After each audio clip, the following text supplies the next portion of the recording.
शेतकरी मित्रांनो, आज आपण जिरेनियमची शेती कशी करायची याबद्दल सविस्तर माहिती पाहणार आहोत, तर फॉलो करायला विसरू नका। जिरेनियमची शेती करण्यासाठी पाण्याचा चांगला निचरा होणारी जमीन आणि उन्हाळी हवामान आवश्यक आहे। जिरेनियमची लागवड ही उन्हाळ्यात करावी। टोम आणि कटिंगचा वापर करून याची लागवड करता येते। तसंच लागवड करताना 60 बाय 75 सेंटीमीटर अंतरावर याची लागवड करावी। जी गादी वाफ्यावर लागवड केली तर आपल्याला अधिक फायदेशीर ठरते। यासाठी कंपोस्ट खत वापरावं, मात्र खतांचा अतिरेक हा मात्र टाळावा।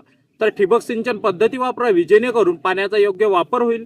पाणी जास्त झाल्यास जमिनीत पाण्याचा चांगला निचरा होणं हे सुद्धा आवश्यक आहे। 1 ते 2 वर्षामध्ये कापलेल्या पाण्यातून तेल मिळवता येतं आणि 30 टन पाल्यापासून 35 ते 30 किलो पर्यंत तेल मिळू शकतं। तर एका हेक्टरमध्ये 25,000 ते 30,000 रोपे इतके लावता येतात। याचं उत्पादन हे जमिनीचा प्रकार आणि हवामानावर अवलंबून आहे।